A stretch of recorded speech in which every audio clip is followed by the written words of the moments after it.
Hello, Doobie and I and my wife, we're in Canada. We're on a ferry right now, leaving the Vancouver area over there and headed towards Victoria Island, which is ahead. Today I'd like to talk about allowing myself to enjoy things.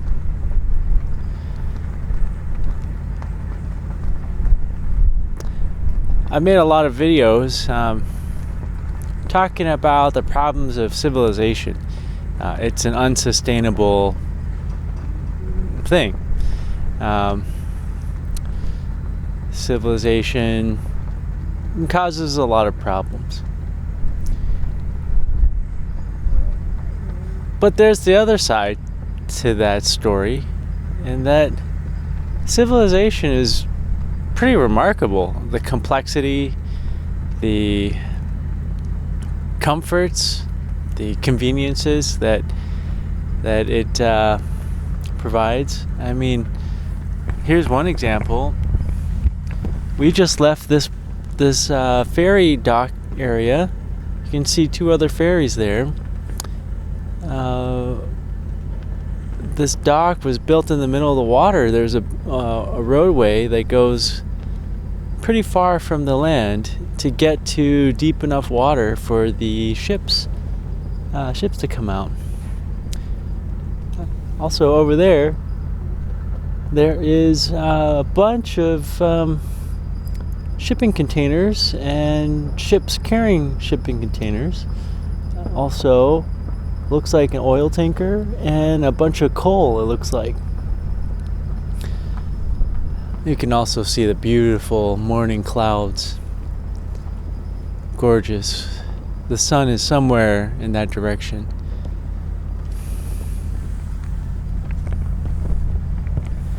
It's interesting.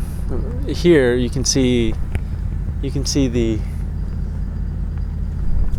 complexity, the beauty with nature, the things that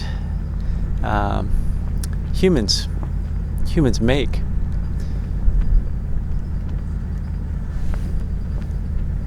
Doobie, do you want to look out? Why don't you look the other way? Here, let's turn you around.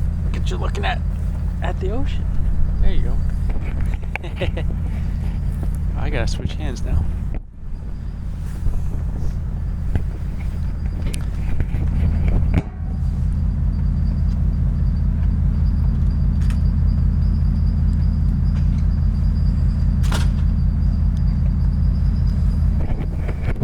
She was turned the other way, just looking at the the middle of the ship. Now she's got a view of the beautiful water and clouds and interesting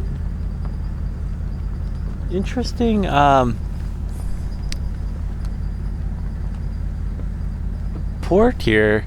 This port is a good example of how complex civilization is.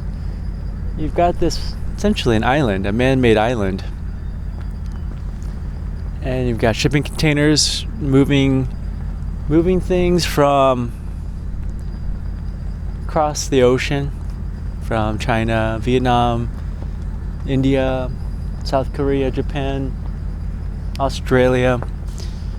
You have mounds and mounds of what looks like coal to power the electricity, to power the industry of civilization.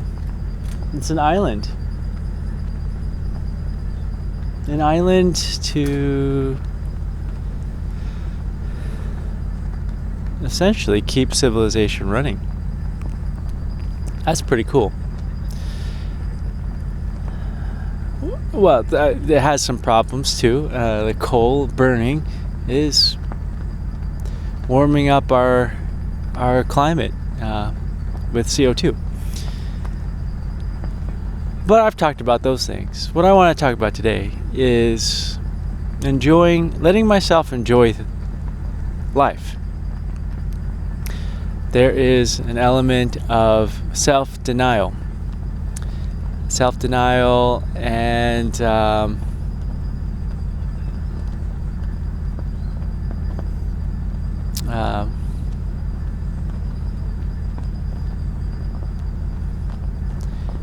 self-sabotage, really.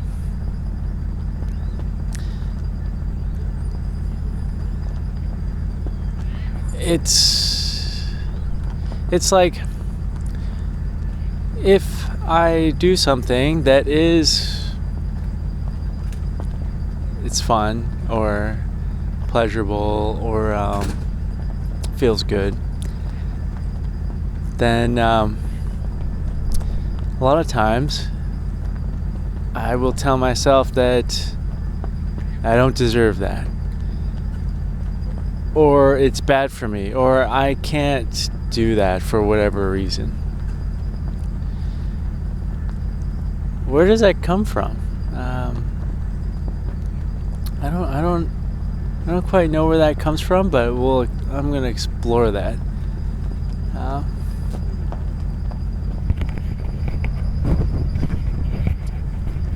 Because I think that's really affected my life a lot.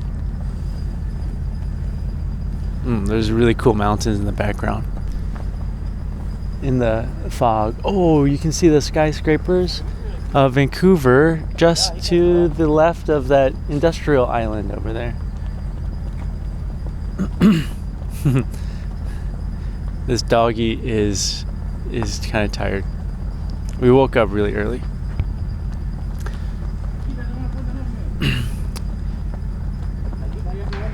When I was driving up here, we woke up at like 3:30 to get to the ferry. As I was driving up here, I thought how remarkable it is that, one, I have a internal combustion engine vehicle that can drive on roads, highways, infrastructure, to another country within a couple hours. It was like, a couple hours. And then I can drive to a ferry port. There's the infrastructure for that. There's a schedule. The ships go on time. We left right on time. 7:45 in the morning. There is a ship. This ship is powered by something that burns. There's smokestacks. And I'll show you the smokestacks. There's the smokestacks.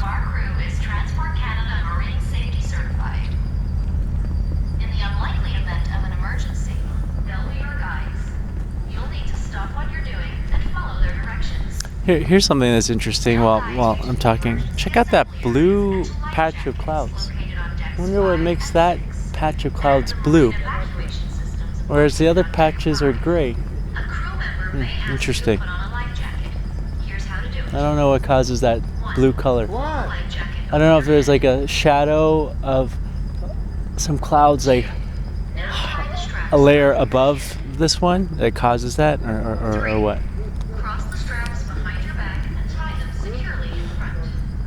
Well, I think it's pretty cool that there is this infrastructure.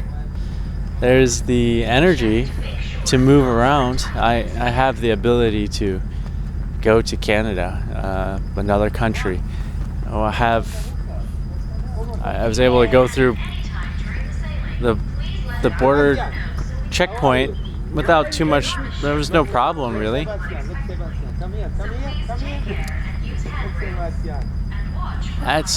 That's really cool. It's cool that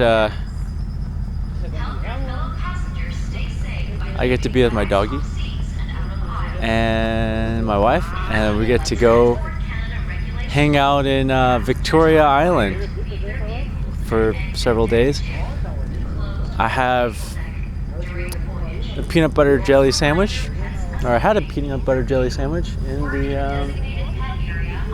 You guys like that trip? You guys like that trip to Nanaimo?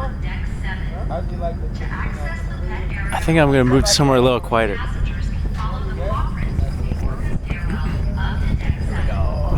Please stay within the yellow lines when on the upper outer deck.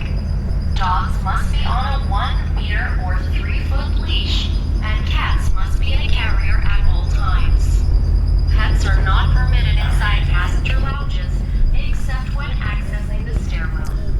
Guide and Just wanted to have a little bit more quiet so I can focus on my thoughts. Ship movement and vibrations will trigger your vehicle alarm. For the comfort of fellow passengers and pets, please do not activate your alarm while on board. For information on how to lock your vehicle without setting the alarm, refer to your vehicle owner's manual. Just waiting for the announcement We're proud to finish here. There's no smoking anywhere on board vessels or at terminals. This includes the use of e-cigarettes. While on board, check out our wide selection of food and beverage options, including delicious breakfasts, baked goods, and fresh coffee. For a coffee house-inspired atmosphere with 180-degree panoramic views, visit the Sitka Lounge. Visit Passage's gift shop for a great selection of West Coast-inspired apparel, specialty items, and gifts.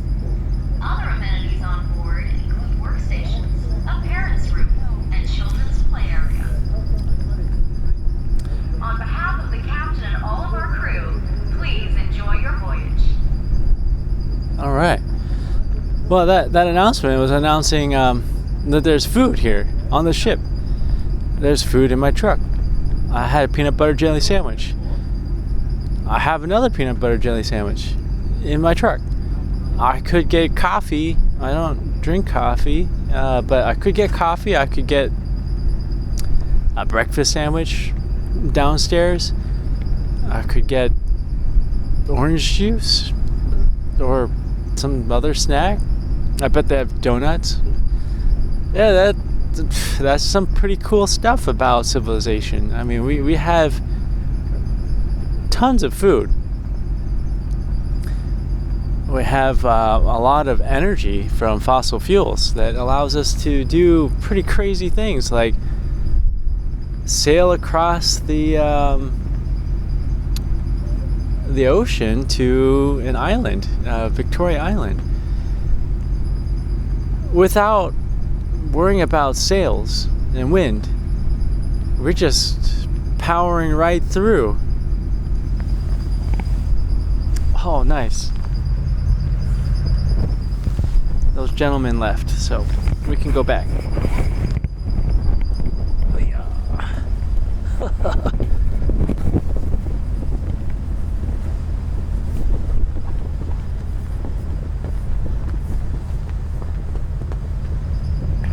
Okay. Back a little bit farther away from the smokestacks and the engine sound.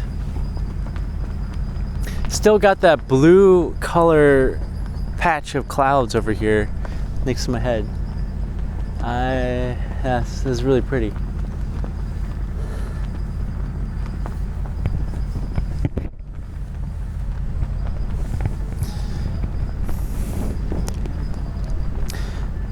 Well, the set of videos that I was making earlier about a couple months ago about problems of civilization, I think it really leaves out the other side, and I'm really trying to not live in a dualistic way of life where we're like viewing things as black or white, right or wrong, good or evil, but understanding that everything has everything mixed together. There's between the brightest white and the darkest black, there are an infinite number of colors and grays, an infinite number of brightness and dark. Everything is somewhere in between. It's not 0 or 1. It's somewhere in between. And so, this video, I'm talking about the other side, the good things about civilization. We have a lot of energy. We have a lot of food. Well, because we have a lot of energy, we got a lot of food. Because we have a lot of energy, we have a lot of ability to travel and have mobility to see people, to experience things. That's what Doobie and I are doing, and my wife. My wife is passed out downstairs because we got up like really early. But this is, I mean, it's beautiful. Look at those mountains coming out of the ocean here, going up to the clouds. I mean, that's gorgeous.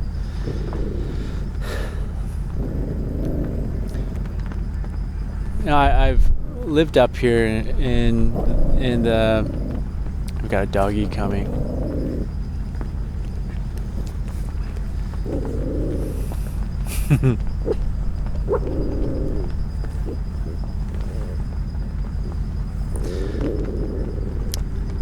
I've lived up here in the Seattle area for like 4 years now. No, 20. Yeah, 4 years. Yeah, 4 years. And my wife and I, we've wanted to come visit Victoria Island since we moved here. 4 years later, we're finally doing it. Now, why did it take 4 years? Well, I mean, there's some obvious logistical things. You got to cross a border, so you got to bring your passport. You got to cross the border. Where we're going on Victoria Island is Tofino. Tofino is on the Pacific Ocean side, and never been there, but I heard they have good surfing. That's why we're going. Plus, there's a national park right next to it called the Pacific Rim National Park.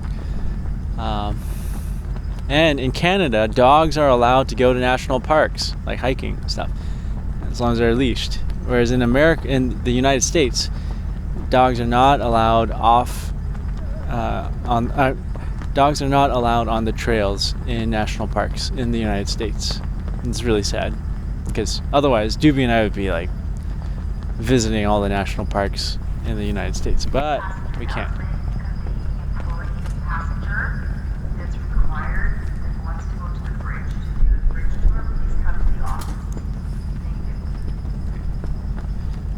So why did it take 4 years?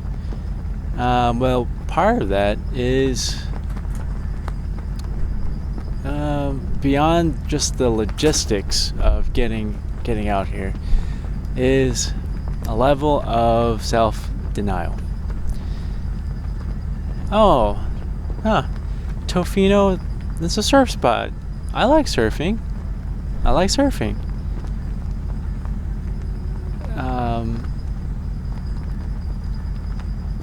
But I don't deserve is a weird word. I don't like using this word, but it's a good word for this idea of self-denial. I don't deserve to go there. It would be too far. It's too hard. I wouldn't like it, even though I'm pretty sure I would like it. You probably wouldn't like it because it's too far. And the water's cold. Well, yeah, I know the water's cold, but there's not any other. Well, there's some places in Washington, but they're not really known for surfing. I mean, there's some places like Westport, Macaw Bay, where you can surf, but like this place, Tofino, is known for surfing.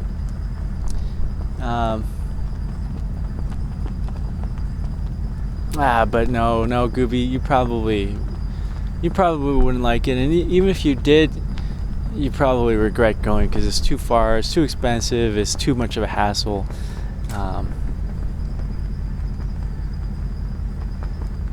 Your wife won't like it. You can't bring your dog because you got to cross the border, and there's all these things you got to do for taking dogs across the border, so forget about it.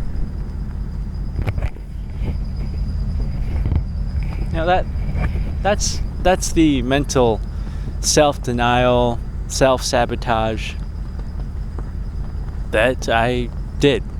I mean, I still do to some extent, but I feel like something's changed.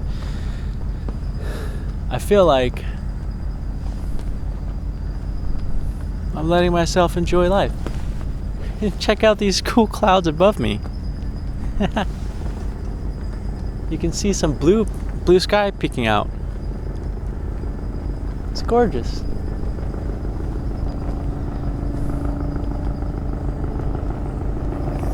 Oh, there's some black helicopter flying overhead.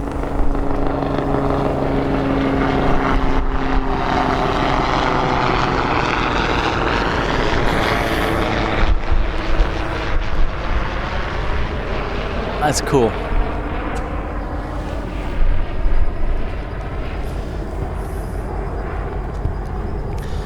Well, recently I got to the point where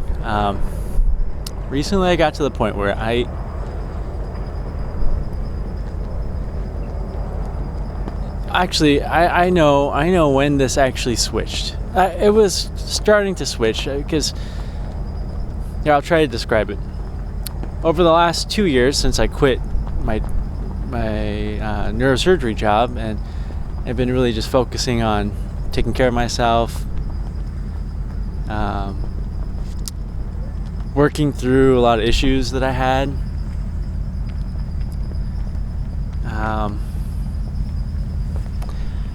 Working through. My dog wants to rest her head on my elbow. Working through issues, trying to understand how I treat myself, how I talk to myself, how I act, what I choose, the choices I make, the patterns that I continue in my life, the habits, the conscious and subconscious recurring thoughts. Well, it's been 2 years, almost exactly, since I quit, and I've learned a lot. And it's been leading me to, 1, trust myself more, 2, love myself, 3, understand myself and get to know myself. And what I found is that I've lived a life where there's a term, cock block. I cock block myself.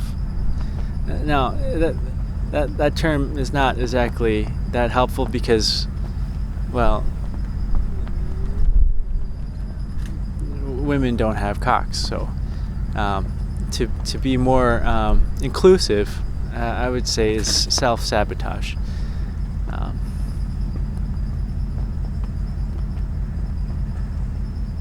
Yeah.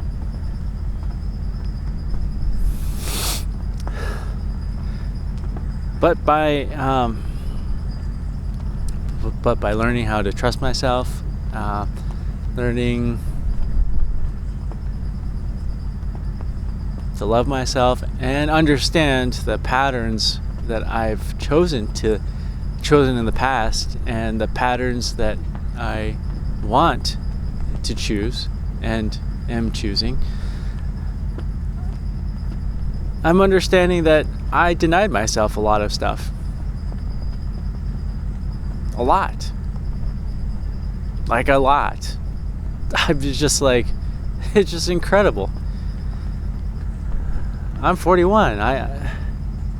I denied myself a lot of stuff.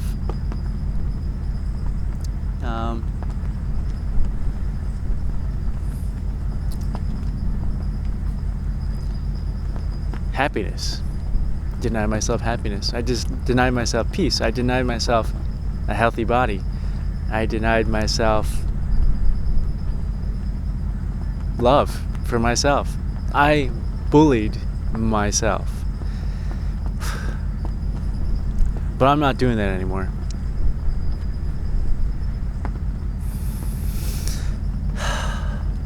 Feels good. Just like the light coming through those clouds. That's how I feel, like the light up there and coming through.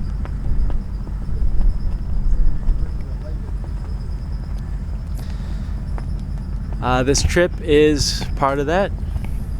I'm gonna go surfing, even though the water's cold. I'm gonna go surfing. Hanging out with my wife. I brought Doobie across the border. It wasn't hard. It wasn't that hard. We just needed some paperwork.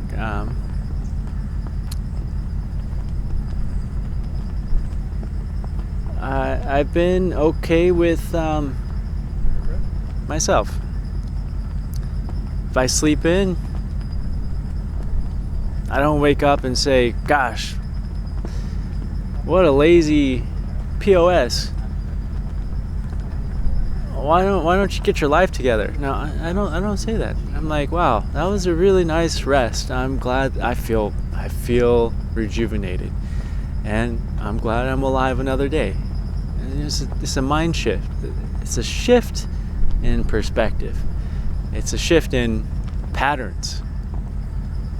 Yeah. A really strange thing happened. I've talked about how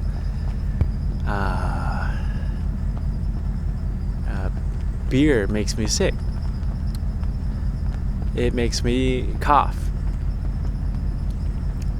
Well, the really weird thing is that when I've started to let myself just be alive and enjoy being alive, I found that I can have a beer or two, and now I'm fine. It was almost like my body was shutting myself down. My body was saying, "Oh, you like beer, you like the taste of beer, and it makes you feel good. You can't have that. You get sick. I'm gonna make you sick because you can't have that. That's good for you, but you don't deserve that." I would get sick, but now I can have a beer or two, and I know beer is not healthy. There's no lower limit of safety. It can increase problems of all sorts, cancer, brain, neuron loss, liver problems,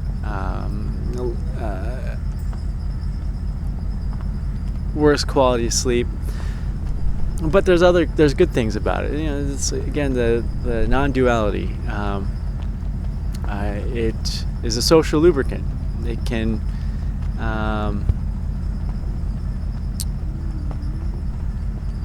well, I mean, it is addictive too. It can make you feel good temporarily. It could make you feel bad in the long term. But beer is just an interesting thing because it used to make me sick, but now I can drink it. Even like in April, or no, maybe it was June. Yeah, it was in June. I got sick. I was still denying myself. I've talked a lot about the ethics of our food choices. Talking about plant-based diet, animal foods. Our microbiome definitely needs some fiber to function healthily. Our microbiome gives our immune system a lot of stuff that it needs to be balanced. So a plant-based diet definitely, or having plants in the food is critical to normal health. And I've talked about the problems of animal agriculture, not beyond just how animals are treated, also talking about deforestation for grazing. We've lost so much forest on this planet. If we lose all the forest, we literally all die. I mean, that's it. We would just all die, because the forests provide life, but we're cutting them down at an incredible rate to farm animals. Oh, and also make room for houses and apartments and office buildings and roads and parking lots and big box stores.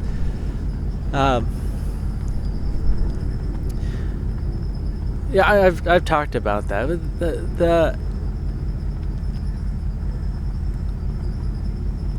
But it is a food.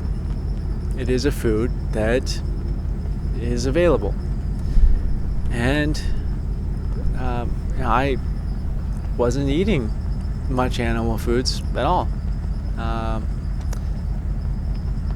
But I've been eating a little bit more now.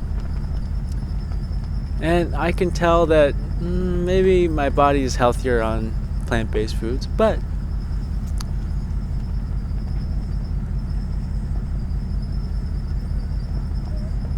if I'm with family and my family wants to eat some meat or fish, I'm going to enjoy some with them. It's a huge social inhibitor to not be able to partake in a meal with your loved ones. So, yeah, that's part of the letting myself enjoy.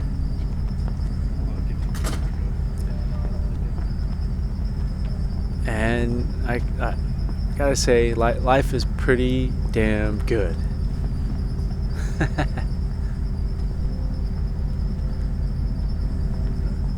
Yeah. This is just the beginning of the trip, too. Of this trip. I don't think I've been this happy in my whole life. And at peace. And just looking forward to every day. Every day is a new day. I get to enjoy, I get to be me, I get to be happy.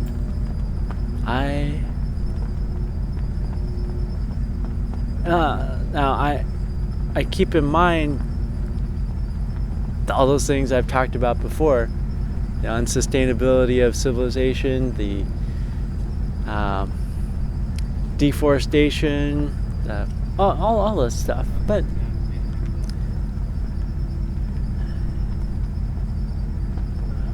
I've also came to a peace about that.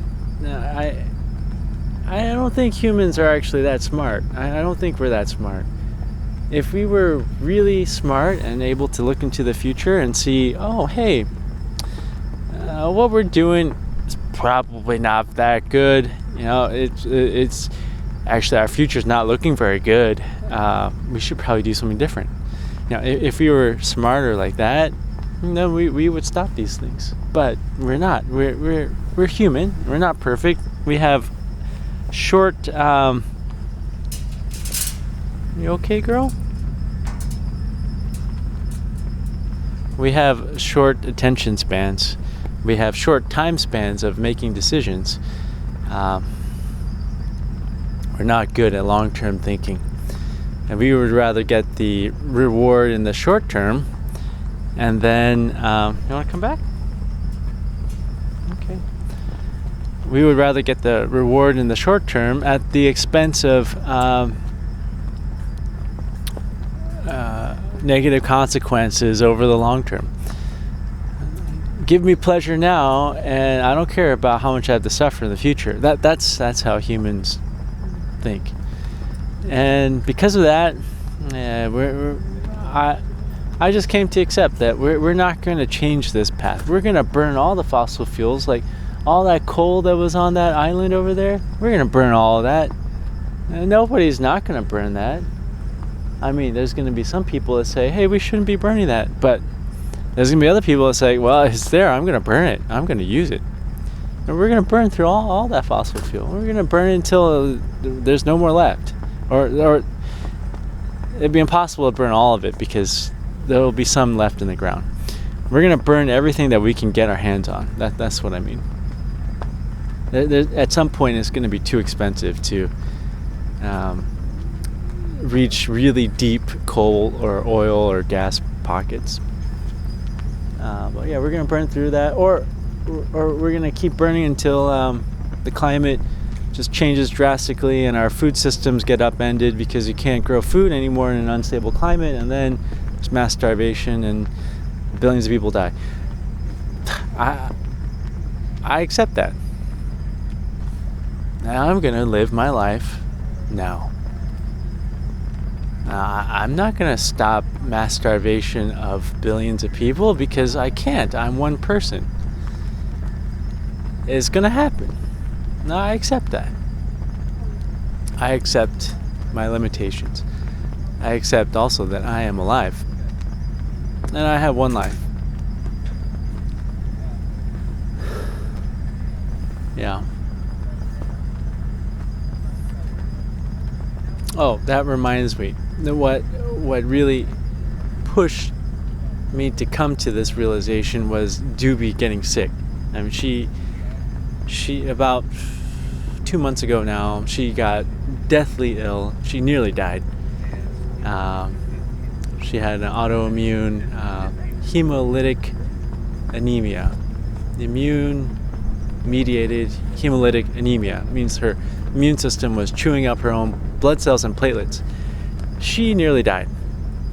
And I was so distraught. But she's better now. I mean, she's alive. She's got her energy back. She's still on medications, but she's alive. And that really made me realize how short our lives actually are and how finite they are. We're not going to live forever. None of us are. We all die at some point. Those are the reasons. That really pushed. That really was like the last push. I like had teed myself up with all that working on myself, thinking about things, trying to understand what I've done, how I got to the place where I was, and then Doobie getting sick was just like that final push to get me to a different orbit. I say orbit because I think in life we have these patterns. We have these patterns of cognitive patterns, behaviors that we repeat over and over again. My prior life was the self-denial, the self-sabotage. But I really feel like I'm in a different orbit now, which is... The driver of an Alfa Romeo Giulia, license plate TK073P, black car, located on deck level 4. Could you please return to your vehicle? Your alarm is sounding. Thank you. I forgot what I was talking about. I love you. Well, yeah, it really pushed me into a different orbit. Now I'm in an orbit where, like, I'm happy to be alive. I look forward to every day. I'm happy I get this chance to experience life with this dog and my wife on this planet at this time in this civilization with all its problems, but a lot of cool things too. Yeah, I accept that. I accept that I'm here at this time. I also accept that I'm only one person of 8.2 billion people. I can't control what happens in the universe, but I get to experience a lot, and I get to control a little bit of, like, just myself and my orbit here, and I'm okay with that, and I'm happy with it. Well, that's what I wanted to share. We're going to Doobie, my wife and I, we'll share some. We're gonna film some on this trip. Is what I meant to say. Maybe even surfing. Oh, maybe. Yeah, I hope so. Yeah. All right. See you in the next video. Bye.